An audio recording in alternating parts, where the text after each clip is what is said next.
जीवन में कभी हार नहीं मानी, जीवन में कभी पलट कर देखा नहीं, कभी हमने ये नहीं कहा कि हम ये नहीं कर पाएंगे। इस धरती में जितना कठिन काम हो आप वो हमें दे दीजिए, हम उसे करके दिखाएंगे। जो आपसे ना हो वो हम करके दिखा सकते हैं, क्योंकि हमारी डिक्शनरी में ना नहीं है। हमने अपनी डिक्शनरी से ना शब्द हटा दिया, हमसे नहीं हो पाएगा, हम ऐसा कभी नहीं कहते। हम सब कुछ कर सकते हैं, हमारी इच्छा शक्ति है तो हम सब कुछ क्या नहीं कर सकते, हम सब कर सकते हैं। और जितना हमें लगा कि करना चाहिए उतना भगवत कृपा ने कराया, बिहारी जी ने उतना कराया। जितने की जरूरत थी, जितने की थी उतना बिहारी जी ने कराया। हमने अपने दिमाग को, अपनी बुद्धि को सदा अच्छी जगह लगाया, अपने दिमाग को अच्छी जगह खर्च किया। बुरे कामों में बुद्धि नहीं लगाई, कभी बेईमानी में, गलत काम में बुद्धि नहीं लगाई। इसलिए संघर्ष मुझे अच्छा लगता। यदि मैंने बचपन में भीख ना मांगी होती ना तो आज मैं इतना मजबूत ना होता जितना मजबूत हूं। मेरे जीवन के स्ट्रगल ने, मेरे जीवन की मुसीबत विपत्ति ने मुझे बहुत मजबूत किया। मैं हर हालात से लड़ सकता हूं, हर हालात से मैं लड़ सकता हूं। मैं कभी घबराता नहीं हूं। कितनी भी चुनौतियां आए, अरे अब क्या चुनौतियां आएंगी, जितनी आनी थी खूब आई और खूब मैंने उनका डट के सामना किया। हमारे जीवन में जितनी चुनौतियां आई मैं उतना मजबूत होता गया। मैं हारा नहीं, क्या नहीं आया। अब आप सोचिए कि जीवन में जीरो से आदमी भीख मांगने से जो आदमी चला हो, क्या चुनौतियां नहीं आई होंगी। आपको क्या लगता है साहब, भिखारियों का कितना अपमान होता है। इस संसार में हर अपमान को मैंने सहा है। भिखारियों को लोग क्या नहीं कहते, मुझे भी लोगों ने क्या नहीं कहा, क्या नहीं सुना मैंने, क्या नहीं देखा मैंने। समाज ने सम्मान भी दिया है और समाज ने दो बातें सुनाई तो हमने उनसे सीखा भी। हमने पलटकर किसी को जवाब नहीं दिया, हमने पलटकर किसी को गाली नहीं दी। सब देखते चले आए, देखते, पलटकर जवाब नहीं।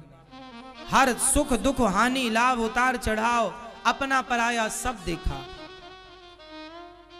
इसलिए मैं आपके बच्चों से, मैं आपसे कहूंगा कि आप भी अपने बच्चों को ना ज्यादा लग्जरी जिंदगी मत दीजिएगा। लग्जरी जिंदगी में बच्चा खोखला होता है।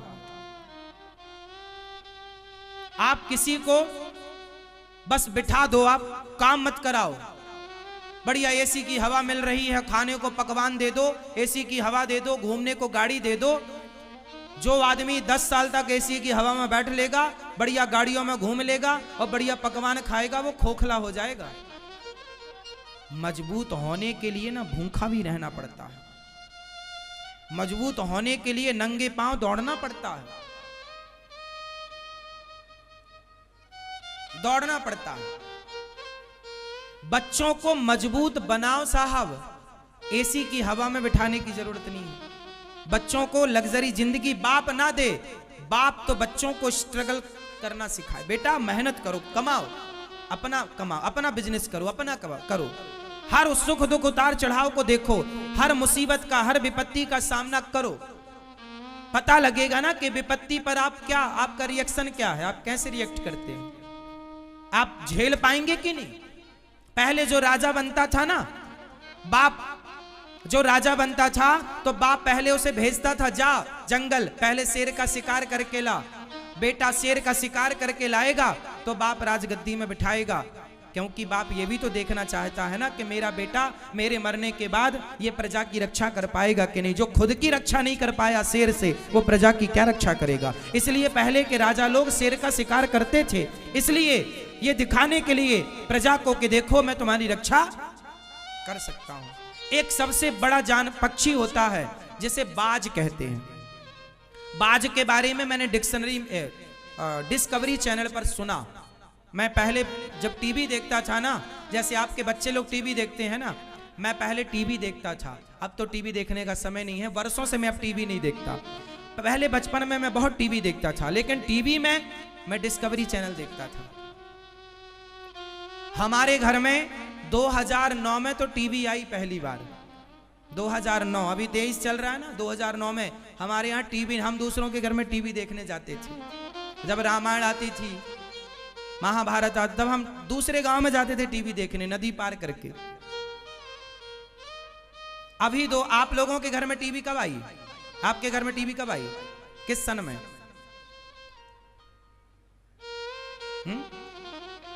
हमारे यहां हम पहली बार अपनी कमाई से जो पैसा हम कमा कर लाए, तो उस कमाई से हमने सबसे पहले 9,000 रुपए की टीवी खरीदी थी। आज भी वो टीवी 2009 में खरीदी थी, आज भी वो टीवी है। बचपन में हम गैया चराने जाया करते थे ना, तो हम, जूता नहीं था हमारे पास, नंगे पांव खेतों में गैया चराते थे। पिताजी से जब 1 महीना तक रोज कहते थे जूता दिलाओ, जूता दिला दो, अब जूता दिलवा दो, पांव के छाले दिखाते थे, देखो कांटा लग गया, तब पिताजी जूते दिलाते थे। क्या करें, तब लगता था पिताजी नहीं दिलाते, पर अब पता चला कि पिताजी के पास पैसे ही नहीं थे। उस समय 50 रुपए के जूते आते थे, जो खेत में किसान लोग पहनते ना, वो वाला जूता। हमारे सारे दोस्त जो गैया चराने हम लोग साथ में जाते थे, 4-6 लड़के, तो सब जूता पहन के जाते थे, टोपी लगा कर जाते थे कि धूप ना लगे, क्योंकि गैया तो धूप में खड़े होकर चराना पड़ती है, हर जगह पेड़ नहीं होता।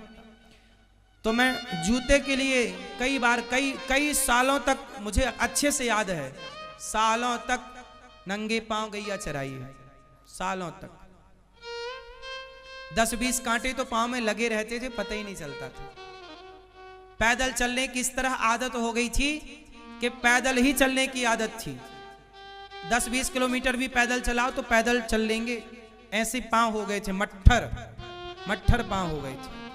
चलते चलते खेतों में, पत्थर में नंगी पांव थी।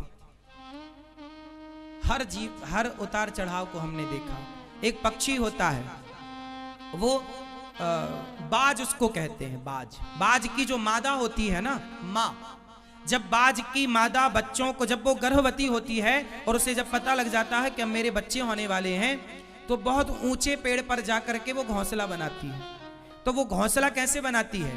नीचे वो कांटे रखती है, बबूल के कांटे, मतलब बड़े कांटे का संग्रह करती है। बाज की मादा कांटे रखती है और कांटे के ऊपर थोड़ी सी घास ला के डाल देती है।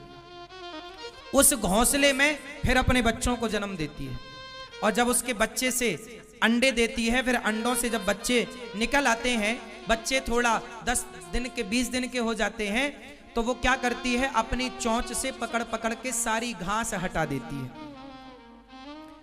और जब बचते हैं कांटे, अब क्या बचे? कांटे बचे। तो कांटे में उसके बच्चे ना यहां वहां भागते हैं और बार बार चुभते हैं उसके बच्चे को कांटे।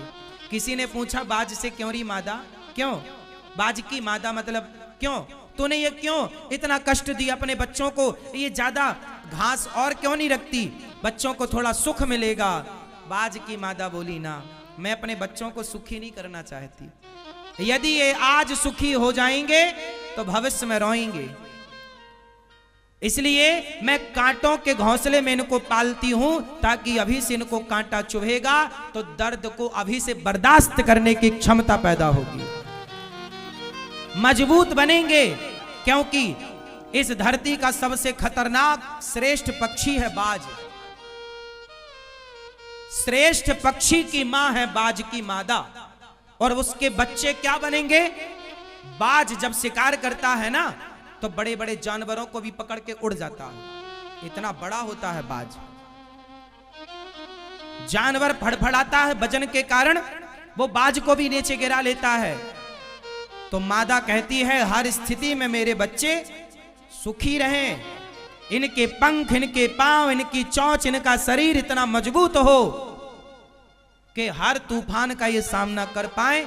एक बाज की मादा अपने बच्चों को कितना मजबूत बनाती, और तुम, आप लोग अपने बच्चों को जूजू बनाते हैं। आप लोगों का एक सेंटेंस बहुत गलत है। आप लोग क्या बोलते हैं? महाराज जी, मैंने बहुत दुख उठाए हैं, पर मैं नहीं चाहता कि मेरे बच्चे दुख उठाएं। ये गलत सेंटेंस बोलते हैं आप लोग। क्यों ना उठाएं बच्चे दुख? बच्चों को छोड़ दो। आप जाओ बेटा, 1000 रुपए कमा के लाओ, जाओ।